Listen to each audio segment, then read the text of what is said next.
رمضان کا مہینہ ہم سب جانتے ہیں کہ یہ کتنا خاص ہے، لیکن اس کی اصل روحانی خوبصورتی کو سمجھنا وہ ایک الگ ہی سفر ہے۔ تو چلیے آج اسی سفر کو سمجھنے کی کوشش کرتے ہیں۔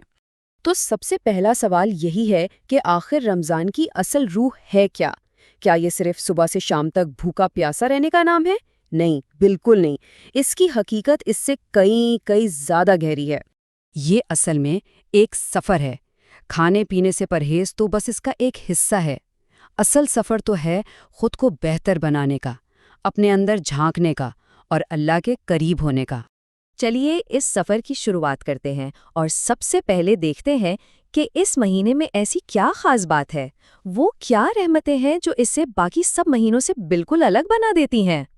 اس ماحول کو سمجھنے کے لیے پیغمبر محمد صلی اللہ علیہ وآلہ وسلم کا یہ قول دیکھیے، جنت کے دروازے کھول دیے جاتے ہیں، جہنم کے دروازے بند کر دیے جاتے ہیں اور شیاطین جکڑ دیے جاتے ہیں۔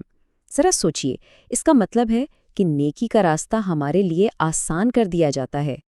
اور ہاں، رمضان کا قرآن سے بھی ایک بہت ہی گہرا رشتہ ہے۔ آخر یہی تو وہ مبارک مہینہ ہے جب انسانیت کی رہنمائی کے لیے قرآن کا نزول شروع ہوا۔ اسی لیے تو اس مہینے میں ہر طرف قرآن کی تلاوت اور اسے سمجھنے کا ایک خاص اہتمام نظر آتا ہے۔ لیکن رمضان کی برکتیں یہیں تک محدود نہیں ہیں۔ اس مہینے کی سب سے بڑی نعمتوں میں سے ایک اس کی آخری 10 راتوں میں چھپی ہوئی ہے۔ ہم بات کر رہے ہیں لیلۃ القدر کی۔ تو لیلۃ القدر اتنی خاص کیوں ہے؟ اس کی اہمیت کا اندازہ اس بات سے لگائیں کہ اس ایک رات میں کی گئی عبادت 1000 مہینوں سے بہتر ہے۔ 1000 مہینے یعنی 83 سال سے بھی زیادہ۔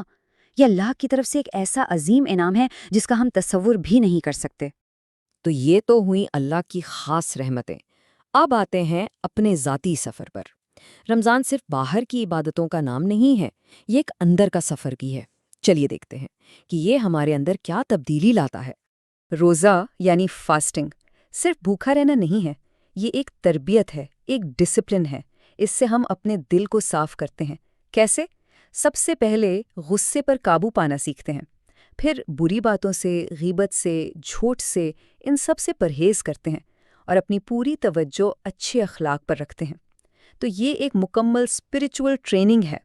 اس پوری ٹریننگ کا ایک اور بہت خوبصورت مقصد ہے، شکر گزاری، مطلب گریٹیٹیوڈ کا احساس اپنے اندر پیدا کرنا، اور روزہ اس احساس کو جگانے کا سب سے بہترین ذریعہ ہے۔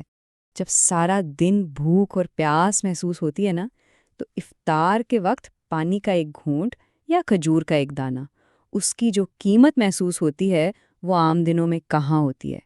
یہی تجربہ ہمیں ان چھوٹی چھوٹی نعمتوں کی قدر سکھاتا ہے جنہیں ہم اکثر فور گرانٹڈ لے لیتے ہیں۔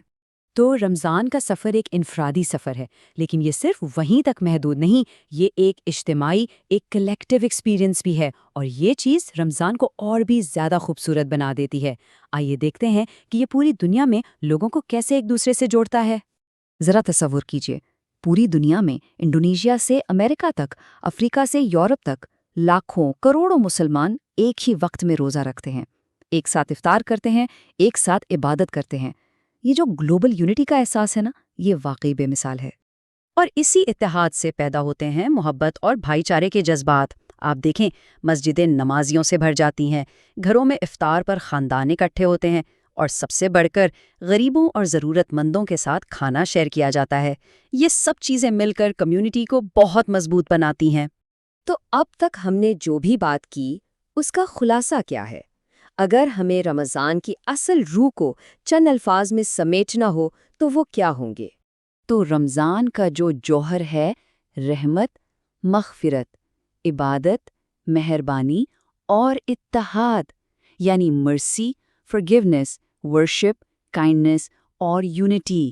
یہی وہ آپ کہہ سکتے ہیں 5 ستون ہیں جن پر اس مہینے کی پوری خوبصورتی ٹکی ہوئی ہے۔ تو خلاصہ یہ ہے کہ رمضان اصل میں ایک ٹرانسفارمیشن کا مہینہ ہے، ایک ایسی تبدیلی جو صرف ایک فرد کی زندگی تک نہیں رہتی، بلکہ پوری دنیا کے مسلمانوں کو ایک خوبصورت لڑی میں پرو دیتی ہے۔ اور اب آخر میں ایک سوال جس پر ہم سب کو سوچنا چاہیے، وہ یہ کہ اس ایک مہینے کی روشنی کو، اس کے سبق کو، اس کی برکتوں کو ہم اپنے باقی 11 مہینوں کا حصہ کیسے بنائیں تاکہ رمضان کی روح ہمارے ساتھ پورا سال زندہ